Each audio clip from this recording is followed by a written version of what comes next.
Zuhaiman dahulu bisa dikalahkan oleh tentara manusia, maka Muhammad bin Abdillah dibela langsung oleh kekuatan bumi atas perintah pencipta. Peristiwa Baidah ini menjadi bukti mutlak bahwa lelaki yang dibaiat di Mekah tersebut bukanlah orang biasa.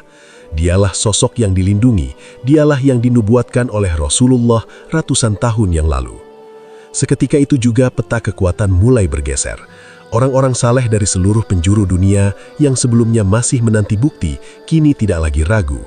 Para abdal atau wali-wali Allah dari negeri Syam dan kelompok-kelompok mukmin dari Irak segera bergerak menuju Mekah untuk bergabung di bawah panji Imam Mahdi. Mereka datang bukan karena perintah paksa, melainkan karena panggilan iman setelah melihat mukjizat nyata di tanah Baidah. Kekuatan sang imam yang awalnya hanya berjumlah ratusan, kini mulai membengkak menjadi ribuan dan puluhan ribu pejuang yang siap menyerahkan nyawa demi tegaknya keadilan. Pasca peristiwa di tanah Baidah, dunia memasuki fase yang paling gelap sekaligus paling menentukan dalam sejarah umat manusia. Tenggelamnya pasukan penyerang di perut bumi telah menjadi proklamasi langit bahwa kepemimpinan Al-Mahdi tidak dapat diganggu-gugat. Namun, musuh-musuh kebenaran dari bangsa-bangsa besar tidak tinggal diam. Mereka melihat persatuan kaum muslimin di bawah satu komando sebagai ancaman eksistensial bagi tatanan dunia yang mereka bangun di atas penindasan. Maka, terjadilah sebuah konfrontasi yang dalam kitab-kitab sejarah nubuat disebut sebagai Al-Malhamah Al-Kubra. Sebuah peperangan yang saking dahsyatnya belum pernah ada tandingannya sejak Adam diciptakan hingga hari kiamat. Peperangan ini bermula dari sebuah pengkhianatan besar. Sebelumnya, kaum muslimin di bawah pimpinan Al-Mahdi sempat melakukan gencatan senjata dan perdamaian dengan bangsa Romawi, kekuatan barat, untuk menghadapi musuh bersama di belakang mereka. Namun setelah musuh tersebut dikalahkan, terjadilah sebuah insiden di sebuah padang rumput. Seorang lelaki dari bangsa Romawi mengangkat salib dan berteriak bahwa saliblah yang menang. Hal ini memicu kemarahan seorang muslim yang kemudian menghancurkan salib tersebut. Insiden ini menjadi sumbu ledak yang mengakhiri masa perdamaian. Bangsa Romawi kemudian berkhianat dan mengumpulkan kekuatan militer yang luar biasa besar untuk menghancurkan Islam dalam satu serangan telak. Mereka datang dengan 80 panji dan di bawah setiap panji terdapat 12.000 pasukan. Jika dikalkulasikan, ada hampir 1 juta tentara yang mengepung wilayah Syam. Imam Mahdi yang saat itu telah memindahkan pusat komandonya ke Baitul Maqdis dan Damaskus mempersiapkan pasukan terbaiknya. Beliau berdiri di depan barisan bukan sebagai komandan yang bersembunyi di bunker, melainkan sebagai kesatria yang berada di garis depan. Strategi militer beliau bukan lagi sekadar taktik manusia, melainkan bimbingan spiritual yang membuat para prajuritnya tidak lagi takut pada kematian. Pertempuran pecah di wilayah Dabik atau Amak, dekat perbatasan Suriah. Inilah perang yang memisahkan antara keimanan yang murni dengan kekufuran yang nyata. Rasulullah menggambarkan bahwa dalam perang ini, kaum muslimin akan terbagi menjadi 3 kelompok. Sepertiga pasukan akan melarikan diri dari medan perang dan mereka adalah orang-orang yang tidak akan pernah diampuni oleh Allah selamanya. Sepertiga lainnya akan gugur sebagai syuhada terbaik di mata Allah, bahkan kedudukan mereka melebihi para syuhada perang Badar. Dan sepertiga terakhir adalah mereka yang akan meraih kemenangan dan tidak akan pernah terkalahkan oleh fitnah apapun setelahnya. Dahsyatnya perang ini digambarkan dengan narasi yang sangat mencekam. Darah mengalir hingga setinggi kuda. Burung-burung yang terbang di atas medan peperangan akan jatuh mati karena tidak kuat menghirup aroma kematian dan debu peperangan yang begitu pekat. Anggota keluarga yang berangkat berperang sebanyak 100 orang mungkin hanya akan menyisakan 1 orang yang selamat. Begitu besarnya pengorbanan yang harus dibayar untuk menegakkan kembali kalimat tauhid di muka bumi. Imam Mahdi memimpin dengan keteguhan hati yang luar biasa. Beliau mengatur pembagian pasukan dan memastikan bahwa sunnah-sunnah dalam berperang tetap dijalankan. Di tengah dentuman senjata dan kilatan pedang, suara takbir membahana membelah langit Syam. Kekuatan musuh yang secara jumlah jauh lebih unggul perlahan-lahan mulai rontok hadapi gelombang pasukan yang mencintai kematian, sebagaimana musuh mencintai kehidupan. Kemenangan besar dalam Al-Malhamah Al-Kubra telah mengubah peta kekuatan dunia secara radikal. Pasukan Romawi yang sebelumnya sangat sombong dengan jumlah dan teknologinya, kini hancur berkeping-keping di tanah Syam. Namun, perjuangan belum berakhir. Imam Mahdi memahami bahwa selama pusat-pusat kekuatan lama masih berdiri, keadilan yang hakiki belum bisa tersebar merata. Maka, target selanjutnya adalah sebuah kota legendaris yang memiliki posisi sangat strategis dan nilai sejarah yang tinggi dalam nubuat akhir zaman, Konstantinopel. Konstantinopel yang di masa lalu pernah dibebaskan oleh Muhammad Al-Fatih, dikisahkan akan kembali ke tangan musuh sebelum akhirnya dibebaskan kembali oleh Imam Mahdi di penghujung zaman. Namun penaklukan kali ini akan sangat berbeda dari pengepungan manapun dalam sejarah militer manusia. Jika dahulu kota ini ditembus dengan meriam-meriam raksasa dan kapal yang ditarik melewati daratan, maka di bawah kepemimpinan Imam Mahdi, kota ini akan takluk melalui kekuatan spiritual yang tidak masuk akal bagi logika militer modern. Pasukan Imam Mahdi bergerak menuju kota tersebut dengan jumlah yang sangat besar, mencapai 70.000 orang dari keturunan Ishak yang telah memeluk Islam dengan kafah. Mereka tidak datang dengan membawa artileri berat atau mesin-mesin penghancur tembok. Mereka datang dengan membawa senjata yang jauh lebih tajam dari pedang manapun, yaitu kalimat tauhid yang keluar dari kedalaman iman mereka. Saat pasukan ini sampai di depan tembok kota yang sangat kokoh dan berlapis-lapis, mereka tidak langsung menyerbu. Mereka berhenti, mengatur barisan, dan mulai menggetarkan langit dengan zikir. Rasulullah menceritakan bahwa ketika pasukan ini sampai di Konstantinopel, mereka turun dan tidak berperang dengan senjata, tidak pula melepaskan satupun anak panah. Mereka hanya mengucapkan, La ilaha illallah, Allahu Akbar.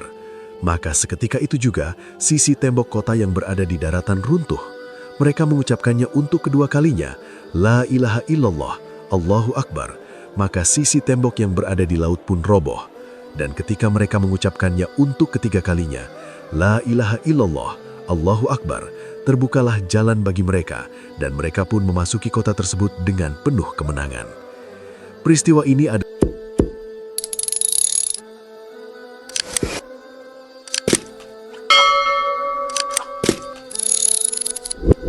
mujizat nyata yang menunjukkan bahwa alam semesta tunduk pada perintah Allah melalui lisan hamba-hambanya yang soleh. Tembok-tembok batu yang dibangun dengan teknologi pertahanan terbaik di zamannya hancur hanya karena getaran frekuensi tauhid. Ini adalah pesan bagi seluruh dunia bahwa kekuatan fisik manusia ada batasnya, namun kekuatan iman menembus segala batasan material. Konstantinopel jatuh tanpa pertumpahan darah yang berarti, sebuah penaklukan suci yang menandai berakhirnya dominasi kekuatan kafir di wilayah tersebut. Setelah menguasai kota, pasukan Muslim mulai mengumpulkan harta rampasan perang yang melimpah. Di saat mereka sedang membagi-bagikan harta tersebut dan menggantungkan pedang-pedang mereka pada pohon zaitun, tiba-tiba terdengar sebuah teriakan yang menggelegar dari sosok setan. Suara itu berteriak dengan lantang, "Sesungguhnya Al-Masih Ad-Dajjal telah keluar dan menyerang keluarga kalian di rumah-rumah kalian." Mendengar berita tersebut, pasukan Imam Mahdi terkejut luar biasa. Mereka segera meninggalkan harta rampasan yang baru saja mereka peroleh dan bergerak cepat menuju Syam untuk memastikan kebenaran berita itu. Meskipun belakangan diketahui bahwa teriakan pertama itu adalah tipuan setan untuk menghentikan kegembiraan mereka, namun tidak lama kemudian Dajjal benar-benar muncul dari arah timur. Penaklukan Konstantinopel menjadi titik puncak kejayaan militer Imam Mahdi sebelum beliau menghadapi ujian terbesar bagi seluruh umat manusia. Kota itu kini menjadi simbol bahwa kebenaran telah menguasai dua daratan dan dua lautan. Keberhasilan ini membuat nama Imam Mahdi semakin harum di seluruh penjuru bumi.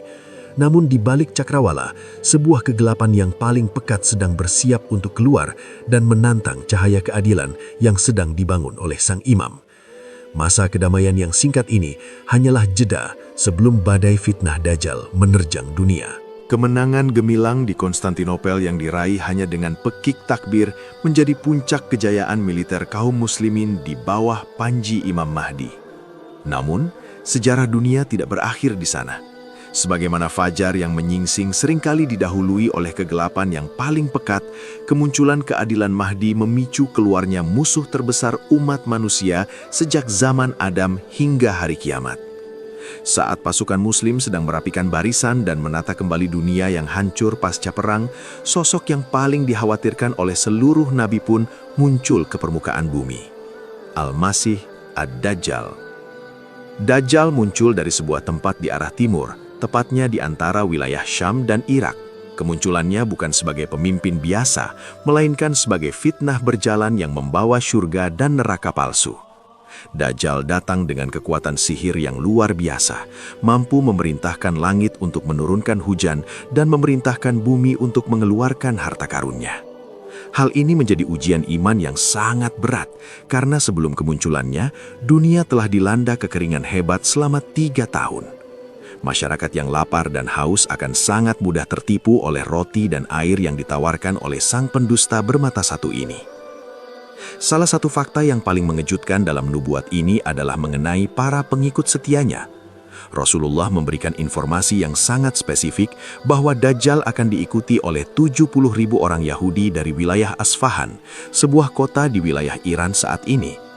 Mereka mengenakan jubah hijau tebal, tayalisah, dan merupakan tentara inti yang sangat ganas. Muncul pertanyaan, mengapa mereka berkumpul di sana? Sejarah mencatat bahwa komunitas Yahudi telah ada di wilayah Persia sejak ribuan tahun silam, tepatnya sejak zaman pembuangan oleh Bukhtun Nasr. Keberadaan mereka di sana hingga akhir zaman menjadi bukti kebenaran wahyu yang disampaikan oleh Nabi berabad-abad yang lalu. Dajjal bergerak di muka bumi dengan kecepatan yang sangat luar biasa, seperti awan yang ditiup angin kencang. Tidak ada satupun kota di dunia ini yang tidak ia injak, kecuali Mekah dan Madinah yang dijaga oleh para malaikat dengan pedang terhunus. Pasukan Imam Mahdi yang tadinya berada dalam posisi menyerang, kini harus bersiap dalam posisi bertahan yang sangat sulit.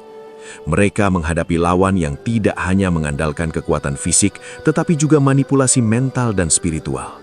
Banyak orang-orang yang lemah imannya, termasuk sebagian kaum wanita dan orang-orang jahil di pelosok, keluar untuk mengikuti Dajjal karena terpesona oleh keajaiban-keajaiban palsunya.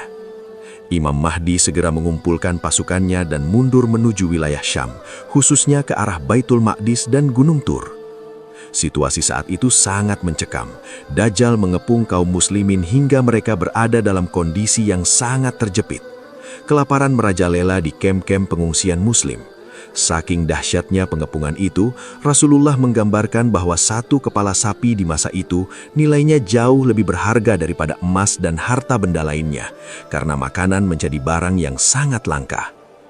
Dajjal memamerkan kekuatannya dengan sombong di depan gerbang-gerbang pertahanan muslim. Ia mengejek iman mereka dan menawarkan kelimpahan duniawi bagi siapa saja yang mau menyembahnya sebagai Tuhan. Namun di tengah keputusasaan yang merayap, Imam Mahdi tetap teguh. Beliau memotivasi pasukannya bahwa kemenangan Allah sudah dekat. Beliau mengajarkan bahwa kunci keselamatan dari fitnah ini adalah membaca 10 ayat pertama dari surat Al-Kahfi dan tetap berpegang teguh pada tauhid meski nyawa menjadi taruhannya. Inilah fase pembersihan terakhir. Fitnah Dajjal berfungsi memisahkan antara emas murni dan loyang. Siapa yang benar-benar beriman kepada Allah, ia akan tetap di belakang Imam Mahdi meskipun harus menderita lapar. Namun siapa yang imannya hanya di lisan, ia akan lari mengejar fata morgana Dajjal. Di saat pasukan Mahdi sudah hampir kehabisan tenaga dan secara logika militer sudah tidak mungkin lagi menang, mereka memutuskan untuk melakukan serangan terakhir setelah sholat subuh. Mereka memilih untuk mati syahid daripada harus tunduk pada Dajjal. Namun, tepat sebelum fajar menyingsing di hari yang menentukan itu, sebuah keajaiban besar lainnya akan turun dari langit. Kondisi kaum muslimin di bawah pimpinan Imam Mahdi telah mencapai titik paling kritis. Pengepungan yang dilakukan oleh Dajjal beserta 70.000 pasukan Yahudi Asfahan bukan hanya sekedar blokade militer, melainkan ujian eksistensial yang menguras sisa-sisa tenaga dan iman. Di dalam benteng pertahanan di wilayah Syam, rasa lapar yang mencekam dan bayang-bayang kekalahan mulai menghantui. Namun, di tengah kegelapan yang paling pekat itu, Imam Mahdi tetap berdiri tegak. Beliau memberikan instruksi kepada pasukannya untuk bersiap melakukan perlawanan terakhir. Mereka sepakat bahwa daripada mati dalam kehinaan di bawah kaki Dajjal, lebih baik gugur dalam kemuliaan sebagai syuhada. Malam itu terasa sangat panjang. Imam Mahdi memimpin doa dan memberikan semangat kepada para pejuang yang tersisa. Beliau menetapkan bahwa serangan balasan akan dilakukan tepat setelah sholat subuh. Ketika fajar mulai menyingsing dan azan dikumandangkan, kaum muslimin merapatkan barisan di dalam masjid. Saat itulah, sebuah peristiwa yang akan mengubah jalannya sejarah akhir zaman terjadi. Tiba-tiba, langit yang tadinya gelap mulai memancarkan cahaya yang sangat indah. Di tengah keheningan subuh yang sakral, para sahabat Imam Mahdi